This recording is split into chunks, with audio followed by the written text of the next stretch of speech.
क्या है पाकिस्तान तहरीक इंसाफ का मुस्तकबिल? क्या इमरान खान कभी जेल से बाहर आएंगे? जो दूसरी जमातें पीटीआई को दहशत गर्द और इंतशारी टोला कहते हैं, यहूदी एजेंट कहते हैं, क्या है इसके ऊपर पीटीआई का मौक़िफ़? गुफ्तगू हम कर रहे हैं। शाहिद खटक साहब हमारे साथ मौजूद है। शाहिद साहब, एक बार फिर आपका शुक्रिया।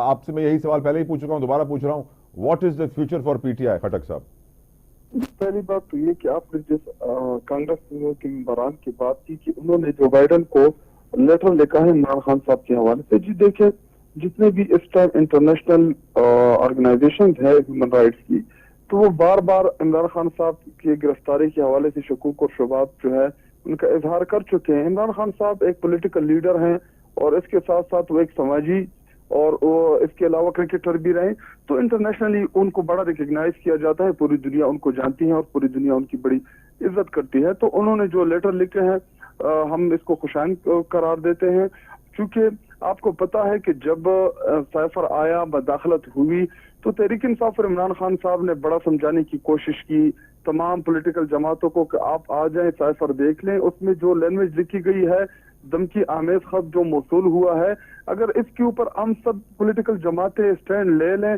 तो कल को इस मुल्क के अंदर कोई भी मुदाखलत नहीं करेगा, मुदाखलत की जरूरत नहीं करेगा।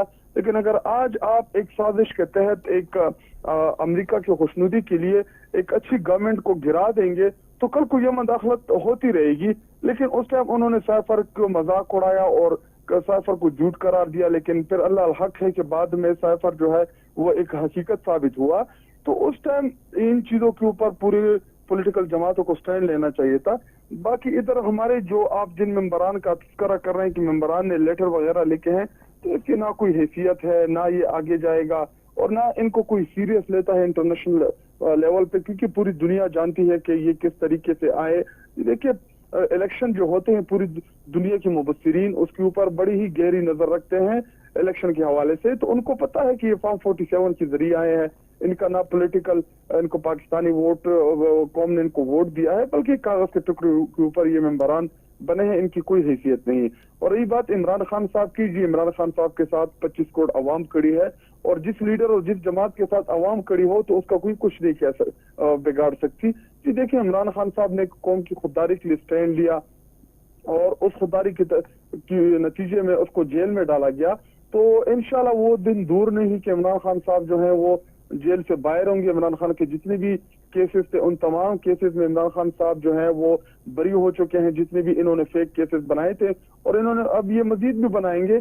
हम अदालतों का सामना करेंगे और इंशाल्लाह अदालत के जरिए और अवामी ताकत के जरिए इंशाल्लाह इमरान खान साहब को बाहर निकालेंगे। और गंडापुर साहब तो कह रहे हैं जंग के जरिए निकालेंगे, वो कह रहे हैं फैसला कौन जंग आ गई है। देखिए पॉलिटिकल स्टेटमेंट होती है, आप इसको जंग के जिम्मे में ना, उनके कहने का मकसद सिर्फ ये था कि हम पॉलिटिकल जदोजहद करेंगे और वो करेंगे, प्रोटेस्ट करेंगे, पुरअमन प्रोटेस्ट करेंगे, इस्लामाबाद की तरफ मार्च करेंगे। ये देखिए आप मीडिया हम पे सवाल ज्यादा खड़े करते हैं, लेकिन उनसे सवाल आप लोग कम करते हैं जो जुल्म कर रहे हैं, जो बर्बरियत कर रहे हैं। जी देखिए अभी शेख इम्तियाज साहब की बाबी ने, जो हाजी इम्तियाज की बाबी ने जो प्रेस कॉन्फ्रेंस किया, उनके साथ जो हुआ, या हमारे खवातीन के साथ जो हुआ, हमारे कारकुनान के साथ जो हुआ, जो जुल्म और जबर का सामना तहरीक इंसाफ ने किया, तो उन्होंने प्रैक्टिकल किया। और अब कोई अली अमीन गंडापुर साहब कोई स्टेटमेंट दे दें तो उस हवाले से भी मीडिया जो है वो उसको बहुत उछाल के पेश करते हैं।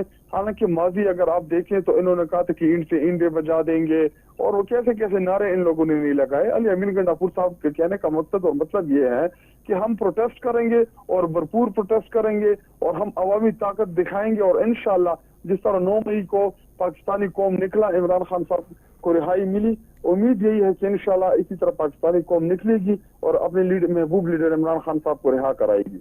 अब सर, आज शिबली फराज साहब, जो खटक साहब जब जेल के बाहर गुफ्तगू कर रहे थे, वो बता रहे थे कि अब जेल हुकाम कह रहे हैं कि उनको लिख के दिया जाए कि कोई सियासी गुफ्तगू नहीं होगी। तो खटक साहब, इससे पहले जो मुलाकातें होती थी उसमें ये शर्त नहीं थी और ये शर्त अभी आई है, और क्या उस वक्त सियासी गुफ्तगू होती थी? और एक और चीज जो बहुत सारे आपके मुखालिफिन कहते हैं कि जेल के अंदर जो भी कुछ होता है टेलीफोन पे गुफ्तगू भी होती है, तो it has to be recorded. इसके ऊपर थोड़ी सी रोशनी डालिएगा सर। पहली बात यह कि वो पाकिस्तान की सबसे बड़ी जमात का लीडर है, और नंबर 2 वो एक्स प्राइम मिनिस्टर रहा है, और नंबर 3 कि अगर वो पॉलिटिकल बात नहीं करेगा तो फिर कौन पॉलिटिकल बात करेगा? अगर पॉलिटिकल लीडरशिप पॉलिटिकल बातें छोड़ दे तो क्या कोई और आके पॉलिटिकल चीजें करेगा? नंबर सेकंड, इमरान खान साहब तो खुद कहते हैं कि जो चीजें रिकॉर्ड हो रही है वो कौम के सामने लाई जाएंगी। देखिए, वो इमरान खान साहब की एक तस्वीर से इतने डरते हैं कि अदालत में मोबाइल तक बंद कर दिए गए, और उस अदालत की कि जिस अदालत में ये कहा गया था कि आप वो कर रहे हैं, ये लाइव कवरेज दिखाएगी, तो लाइव कवरेज दिखाने वालों ने